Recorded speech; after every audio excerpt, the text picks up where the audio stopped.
Welcome to the Consultants Way podcast, where we explore the world of professional services consulting. Hosted by Dean McMann and Anthony Paluska, each episode delivers expert insights, real-world stories, and interviews with top consultants to help you refine your consulting skills. All right, welcome back to everybody to the Consultants Way podcast. You've got Anthony Paluska and Dean McMann here, and today we're excited to have Alex Connell join us. Alex is a VP of Professional Services from Unifyr, and I'll let you introduce yourself and go a little bit deeper into your background, Alex.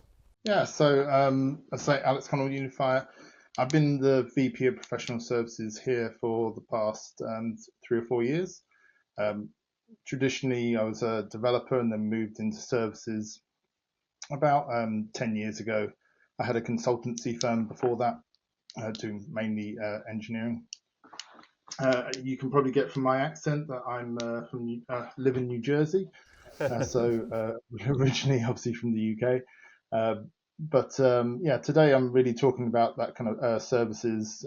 Want to talk about the kind of new innovations and things that we've done in terms of service points model and charging. And so, yeah, that's me in a nutshell. Wonderful. Yeah, no, we're excited to dive into the service points model, the kind of a pricing, delivery, mindset shift for organizations. But if you don't mind, to set some context for the audience here, tell us just maybe a high level where Unifyr focuses, and then what the nature of the professional services work tends to be, so that we can orient everybody to the team and what you're going to be talking about here.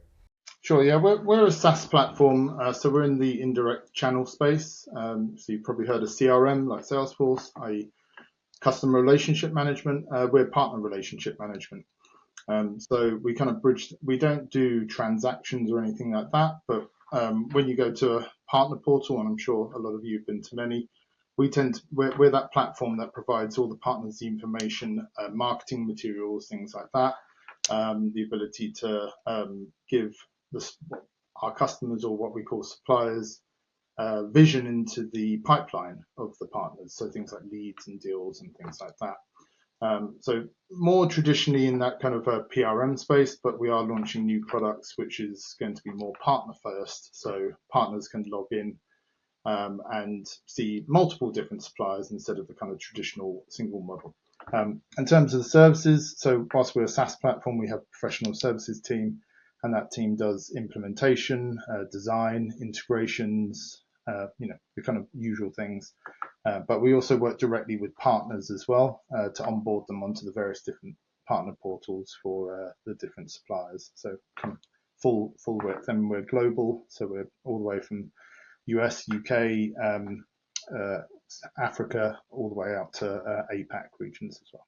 Wonderful. Yeah, thanks. I think that background and context is helpful here. So let's dive right into this topic, where your points-based model and system for how you interact and contract and price and deliver with your clients. Give us the high level of it first. It's extremely innovative, and that's what got me so excited about you coming to talk to us. Yeah, so I mean, traditionally most kind of models are you get a customer, and in a SaaS world you have ARR. Obviously, you'll have license fees.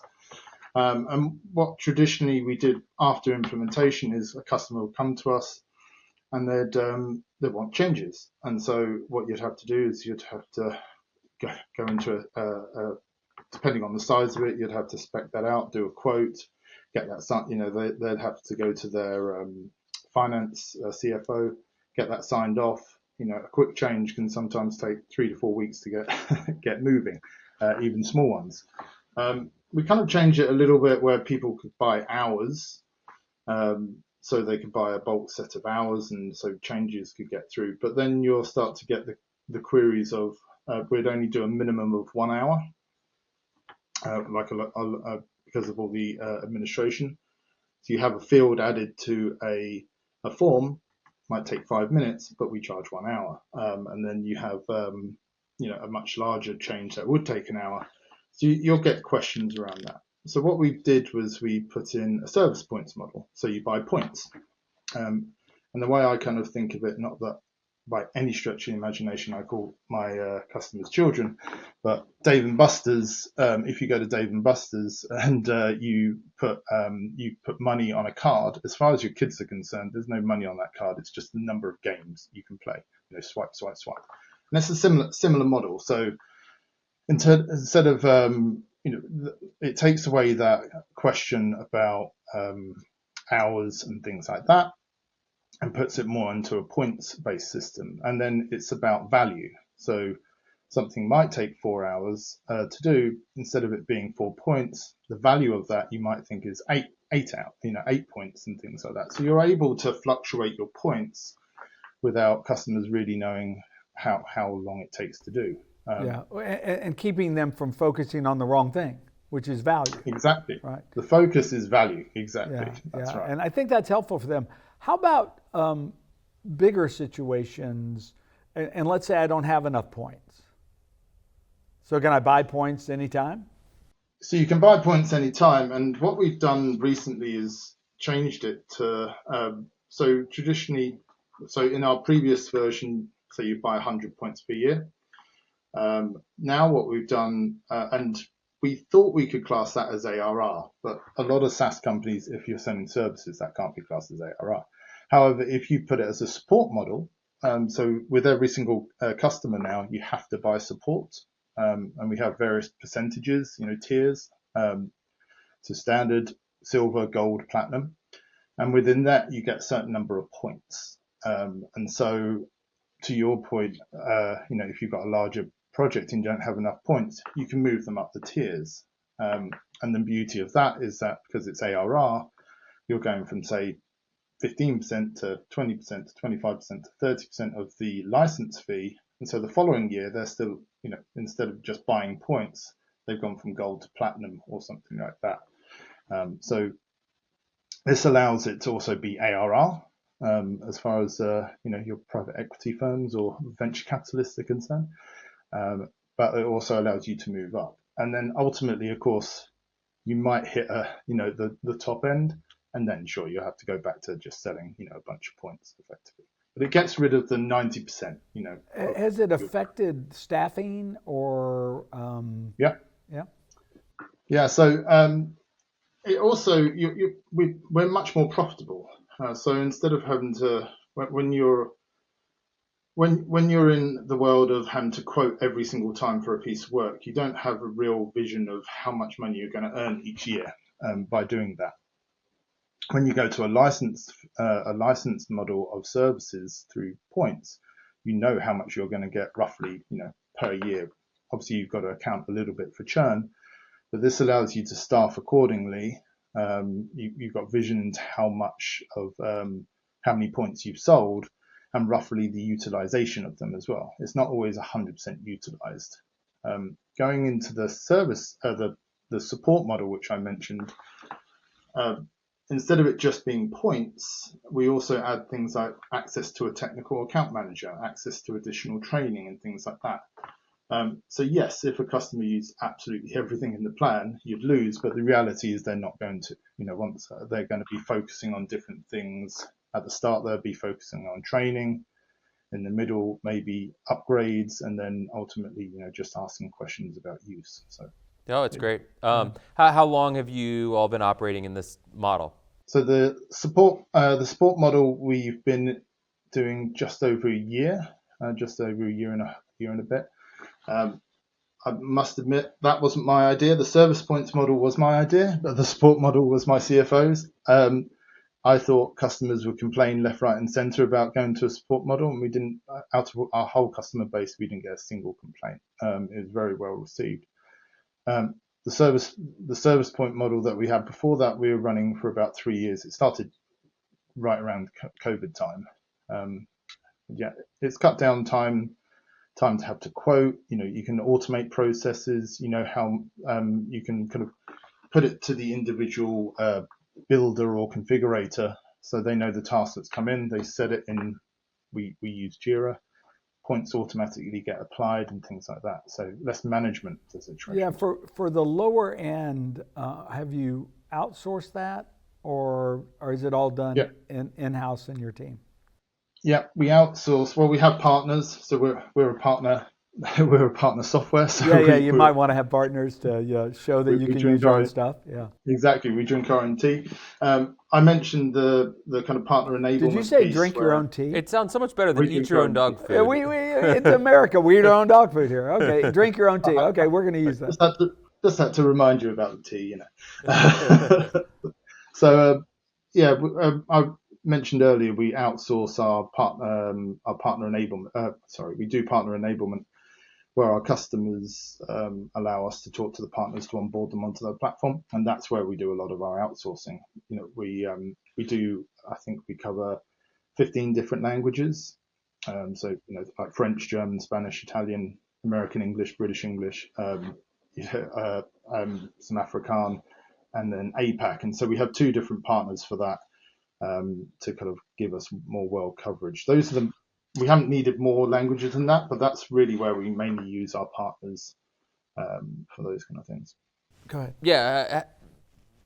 How did it go? You mentioned the support model was adopted pretty nicely by your customers. We've had other clients that we've worked with that have gone through a similar journey of sorts to shift more to an as a service kind of professional service. This is kind of a in between. I really like. Yeah, with the consumption credits and things like that. But did you rip the Band-Aid off and move all of your customers over to this points-based model all at once? Did you start with your existing ones that were or your new ones, or your new ones? How did you all approach bringing the market along to this approach?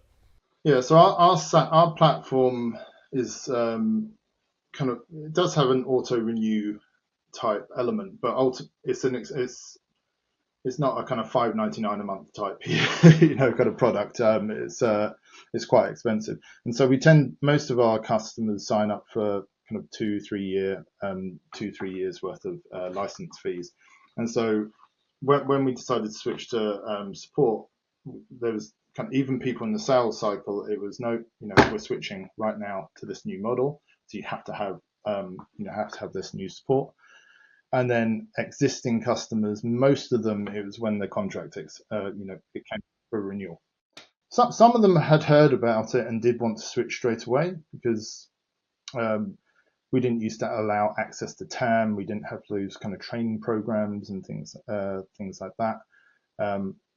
People were very much used to the points model.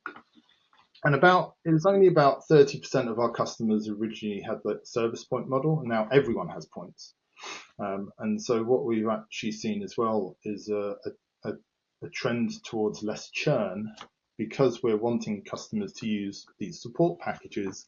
That means they're engaged in the platform. And so, I think that's one of the real big benefits right there. Yeah. Anytime you can get someone engaged in helping them, then you've shown your value and you've made yourself, which is counterintuitive to the way a lot of product companies think. We want to minimize touching the customer because of cost of touch. That we think that drives more churn. The more they're engaged, the less churn you have. Yeah, exactly. A good example, I can't probably use their name, but a very popular printing company in the world, we noticed that their engagement was lower. Their partners weren't really logging in, and this is a very big company as well. And they started to use our social curation service. So we have within ZIF1, you can partners can activate things like email campaigns or social campaigns and things like that. So they had social campaigns, but they weren't feeding it. And so our services team do social curation, just a few posts a week, and we saw engagement go from about something like 150 to 200 logins a month up to 4,000. And so, if you're in the old model of, we just want the money, we don't want to utilize these points. The less points are utilized, the less we have to staff. Well, now we have a customer. Now, if you flip it the other way, or maybe half the other way, you've now got an engaged customer that isn't talking about churn. It's talking about the success of their platform. They're then talking about your product to everyone. How good. So, adds marketing to yourselves, adds value to yourselves. and yeah. Also, engagement's if you're not using a mathematical significant amount of your points, generally accepted accounting principles are going to come back and say that can't be booked that way, right? There's a balance there in GAAP, and you guys are on the positive end of that. But if they weren't using it, you'd come back and say, no, it has to be. You can only accept revenue as used. And that was the problem with the previous model, i.e. just selling service points, because we'd do it on a yearly subscription. So say people buy 1,000 service points, they'd expire at the end of the year if they didn't use them. So they would then view that as, lose. It's a separate contract, so they view it as not using that, and ultimately, because they're not using it, that then they then cancel that contract. Right. They would do an audit at the end of the year. Where this way, it's again, it gets them focused on the right things, not the wrong things. You're not trying to cheat them. You're trying to get them focused on value. Yeah. That's right. And with the support tiers, you still have those 1,000 points, but you, as I said, you have access to that TAM, the training. There's loads of other things that you have access to. Think about Netflix. If you guys looked at how much content you watched on Netflix, it's probably 10-15%. You should be cancelling that, but you're not. You're getting value out of it because of the different types of things that they do.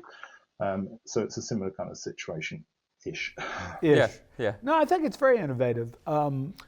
Who in that journey? Because you're right. You've taken on the role. Professional services in the model that you've defined here has taken on the role of adoption. It maybe supports or sits alongside what a traditional customer success type role would play. But it's also driving the overall value of the platform, and it's generating more revenue opportunities for you. Who in the org structure right now is primarily focused on what you identified with that print company, which is we have low usage, low adoption. They're not getting the value out of it. They're at risk for churn. We need to engage professional services and remind them, here are some suggested ways of how to use these credits. How does whose responsibility does that fall on? Does your group do that? Yeah, so we're split. I know sometimes kind of PS and CS are in the same org. So we have our customer success team, and under customer success has those technical account managers I mentioned, CSMs, so customer success managers, and also the support team who is in that as well. It's run by a chap called Cosmo Marinaro. He's in Canada. And so we work very closely together in that kind of regard of they've got their separate system where they can see usage of everything in terms of how many a very good sign from us of a customer that's disengaged is they're not logging into the admin system. That's a very good sign. But also partner adoption is also low as well. If you've got a license of 10,000 partners and you're getting 200 a month, there's going to be a very big problem there. And that was the kind of looking at that very popular printer company model. So they're kind of there for pushing. We have the renewal, within that a renewal, someone that does renewals. So we talk each week about customers which we think are at risk and things like that. One of the things which we tried to do as well, and we're starting to do more, are case studies. So that printer company, we're writing a case study. We're going to give it to the CSM team. They're going to distribute it amongst all of their customers. We're going to go through themes each quarter. We've got new product releases. So our social V2 module is coming out, and so we'll build packages around that to give to the CSM team, and the support team will mention it. Everyone that touches the customer will mention these kind of things. That's good. Yeah, it seems like the whole model has really facilitated what's sometimes a challenge in organizations. You've probably seen this elsewhere even before this was in place. The CS team is responsible for spotting when adoption is low, but they are selling in this case, right? And pulling in professional services is sometimes a challenge unless it's very clearly defined. And how do we sell the value prop of it? And they're already paying for it. Now it's just a matter of plugging in the right solution into the customer's situation that can increase that adoption. So it seems like you've really cracked that code. Take out the transaction part of it. Yeah. Yeah. Yeah. So this has been super. Yeah. Go ahead. And Yeah, don't get me wrong.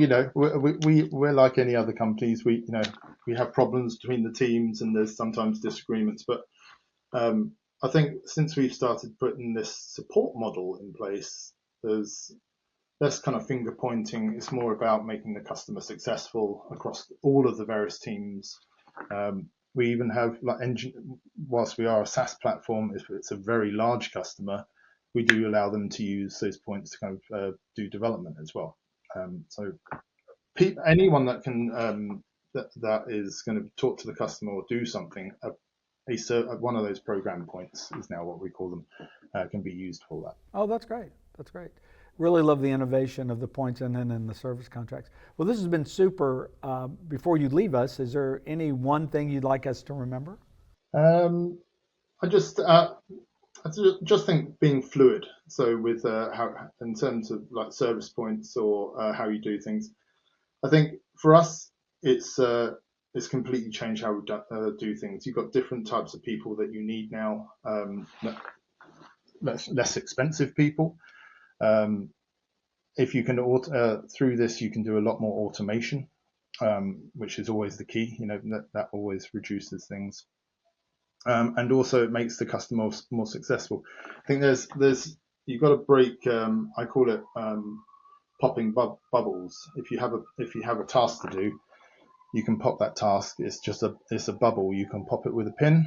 But if you leave it around, it turns into paper. It turns into a brick wall, and eventually you have to use a hammer to smash it through.